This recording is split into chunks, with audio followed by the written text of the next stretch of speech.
Hi, everybody. It's Peter Schiff. It is Monday, May 20th, 2013.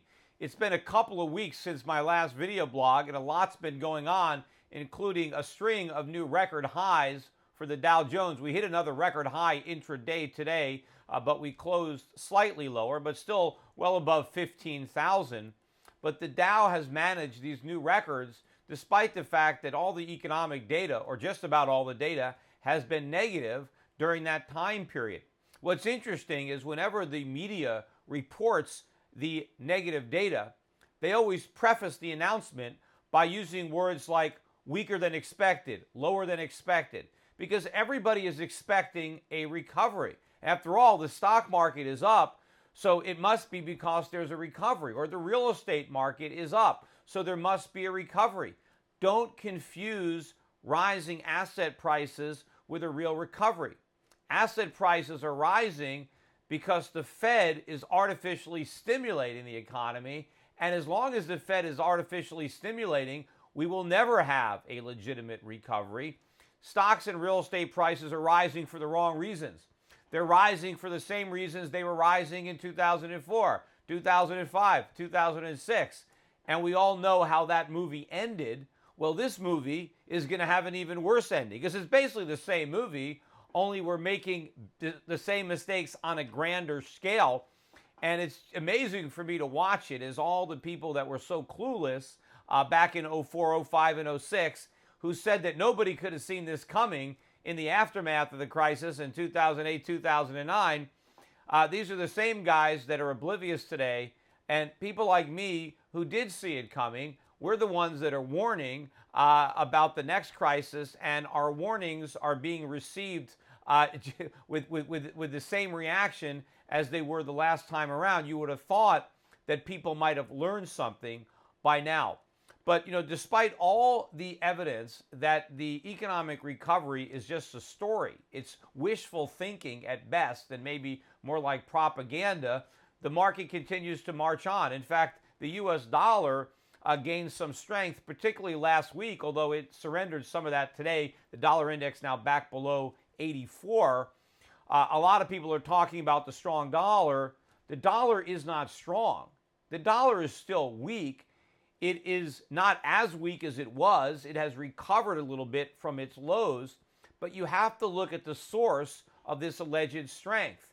The dollar is not getting stronger because the fundamentals would require a higher dollar.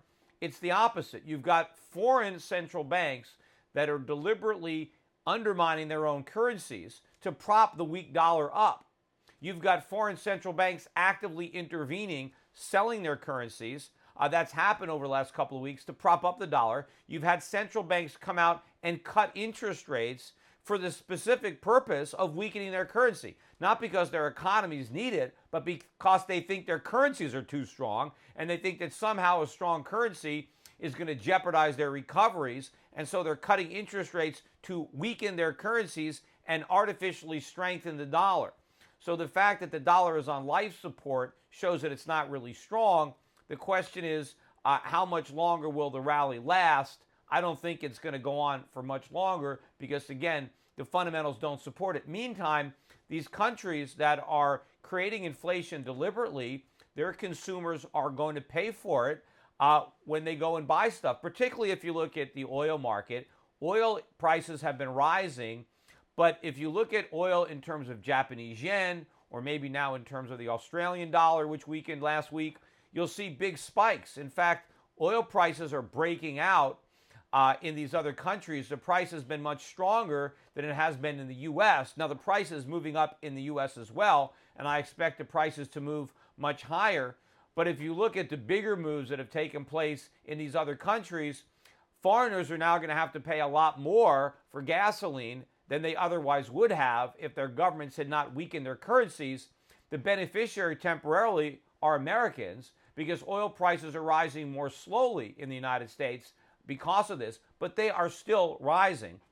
And I think at some point, some of these countries are going to have to deal with the inflation problem that they're creating. They're actually absorbing our inflation. They're importing it from the United States. It's like they're throwing themselves on a grenade that should have gone off over here. But I don't think their citizens are going to like it too much when you have politicians telling them that creating inflation is a good thing and that they have to pay more for oil or pay more for food. But I think this breakout in the price of oil in terms of other currencies, not only does it foretell a breakout in the dollar, and we might have actually had that today, but if you look at where oil is priced in Japanese yen, for example, oil would have to be maybe $125 a barrel right now instead of 97 for the move to feel the same for us relative to how it feels in Japan. But I think we're going to start to feel that maybe before the end of the summer. But I think a really important move is going on in the gold market. And I want to spend some time on that because over the last couple of weeks, particularly last week, the drumbeat for the death of the gold bull market has never been louder. And a parade of people coming on television with the I told you so's, gold's going down, more analysts coming out from big banks predicting $1,000 gold. Gold's going to get crushed. Gold's going to get killed. There's no reason to own gold. It's going to fall through the floor. Get out. I've never seen so much negativity, despite the fact that there's never been more reasons to be positive. Now, some of the people who are saying that gold's going to collapse is because they're claiming that the people that were betting on the end of the world were wrong. It is no end of the world scenario. There's these recoveries, and so there's no reason to own gold. Now, I'm not buying gold, and I haven't been recommending gold because I thought it was the end of the world. It's got nothing to do with that. It's got to do with fiat currencies and the fact that central bankers have got interest rates at zero and keep on creating inflation to artificially prop up these bubble economies. That's what's driving gold. And in fact, the only reason we're getting the rally in the stock and bond market, the only reason that it's not, quote unquote, the end of the world, is because the Federal Reserve and other central banks are doing precisely what I feared they would do, which is exactly why I've been buying gold. So the reasons to buy gold have never been greater, and I think this newfound pessimism is going to create the backdrop, the wall of worry that can launch the market into new highs. In fact, I think what's happened is a lot of these speculators have left the market. I mean, that's who's been selling. It's these speculators, whether it's some of the hedge funds that got in late or individuals that got in late. I think since the speculative money entered the gold market over the last year or two, the bull market really hasn't gone anywhere.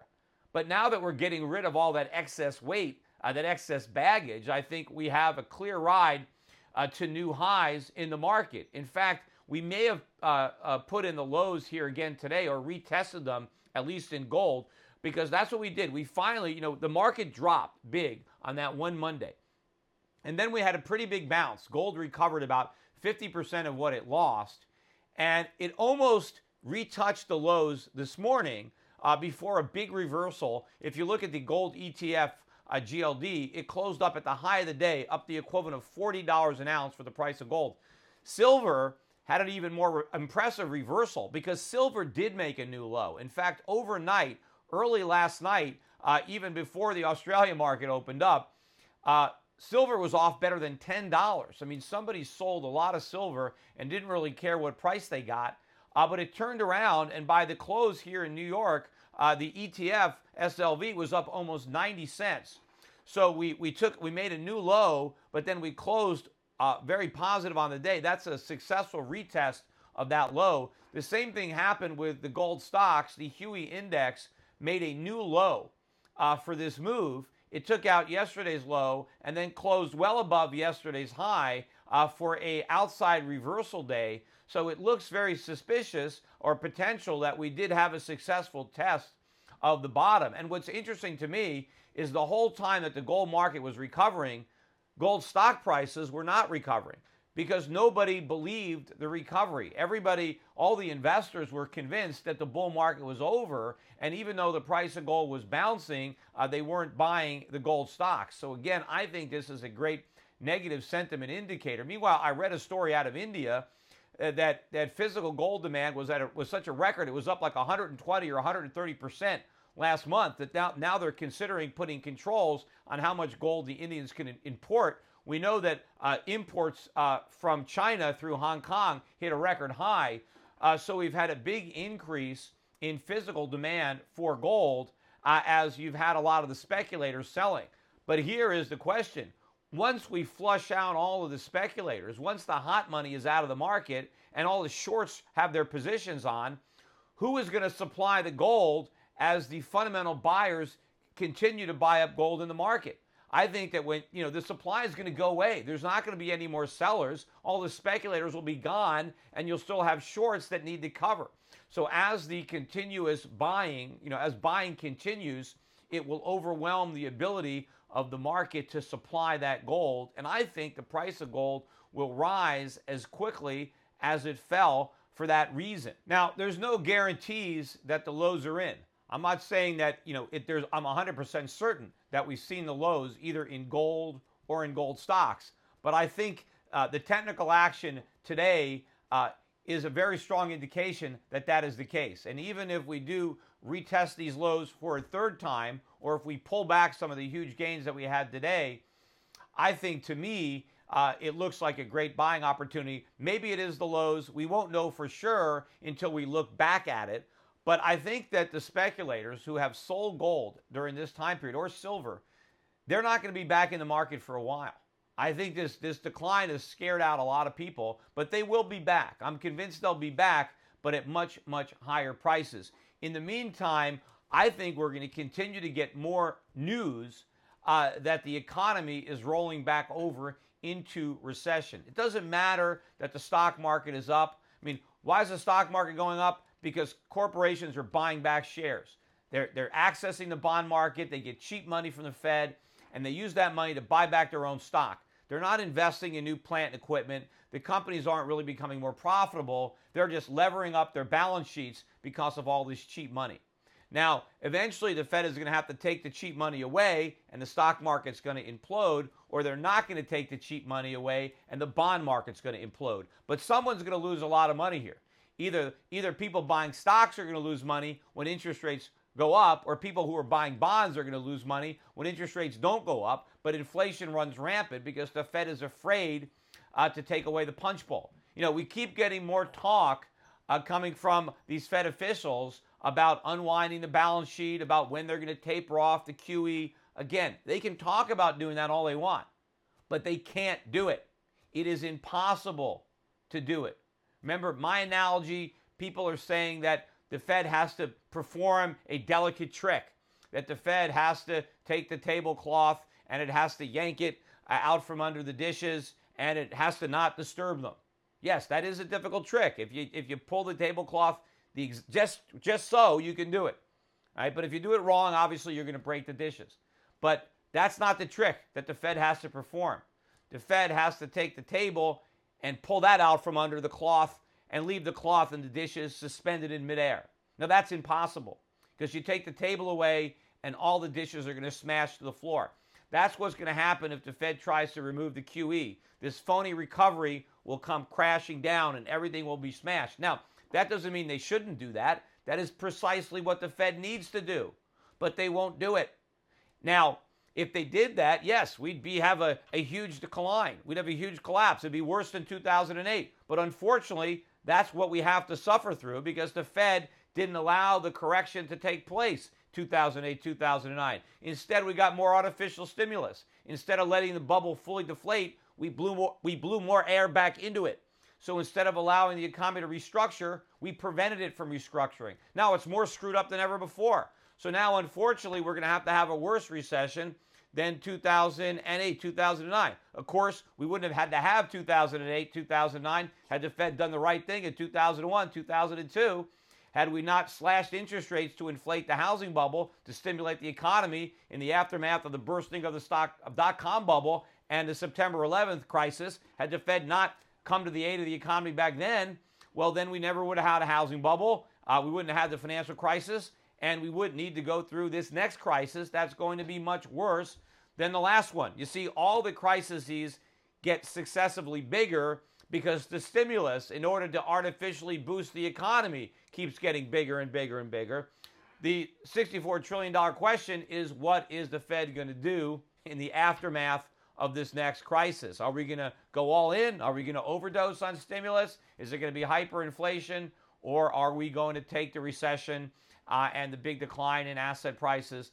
But either way, I think the gold market goes up. And I don't think that we're going to get a repeat of 2008 where the dollar is the beneficiary of the flight to so-called quality. I think that trade is done.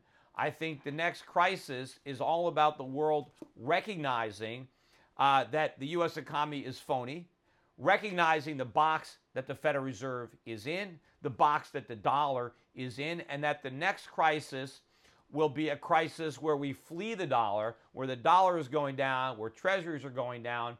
And I think it seems only fitting that all the speculators have cashed in, they've thrown in their hand. It's like they were holding a winning hand and they were just bluffed out, right? They had their gold, and what a head fake, right? Right before I think it's about to unravel, you get everybody throwing up their gold and their gold stocks and believing, right? Believing this phony recovery, thinking everything is great, and in fact using this weakness in gold. Because a lot of the people who were blindsided by the 2008 financial crisis, who are laughing at guys like me in 06 and 07, they're laughing again because they think that this drop in the price of gold somehow discredits me or people like me. Because they're saying, you see, look, we told you so. The gloom and doomers were wrong. The price of gold is coming down. Well, the price of gold isn't going to stay down, in my opinion. So I don't think the gloom or doomers are wrong. There is a lot of gloom and doom, maybe not of the very nature that they suspect. It is a currency crisis, a dollar crisis, a sovereign debt crisis that's coming. Again, the Fed cannot exit from this roach motel of monetary policy. They can talk about it. They can talk about, hey, we'll just let the debt mature. That doesn't solve any problems, because if they let the debt mature, then the Treasury has to sell it themselves. Because if the Fed doesn't roll over the debt, where's the government going to get the money to finance the deficits? And as far as the 30-year bonds, they just can't let them mature. If the Fed has to tighten, they can't wait 30 years to do it. I think they're only talking about letting the balance sheet unwind because they realize they can't sell it. But of course, the only reason there's a bid in the Treasury market is because of the Fed. If the Fed becomes a seller, nobody is going to want to buy from the Fed. Everyone's going to want to front run the Fed. They're all going to want to sell. And right now, people are talking about the deficit shrinking. And yeah, sure, it's shrinking right now because we're funding it at record low rates. That part is coming down. Right now, the Treasury is getting a windfall from Fannie and Freddie because they're making all this money off the housing bubble again. But of course, the money they're making and paying to the Treasury is only a down payment on the enormous losses that they're going to have in the longer run, a year or two down the road, because they made these profits. So this is not real. The same thing is going on at the Federal Reserve. The Federal Reserve is making money on its huge portfolio, so it's sending a check to the Treasury, so that's reducing the deficit. But eventually, the Fed is going to have to send the Treasury a huge bill when interest rates start to rise, and there are enormous losses being realized or on paper in their bond portfolio. So don't believe all of this hype. We don't have a recovery. We have a bubble disguised as a recovery, and I think we have a good indication that this bull market correction in gold, and it has been a pretty big correction, and it has created, I think, the necessary wall of worry for the next leg of the bull market to begin. But we'll have to monitor it closely. That's all for now. Take care, everybody.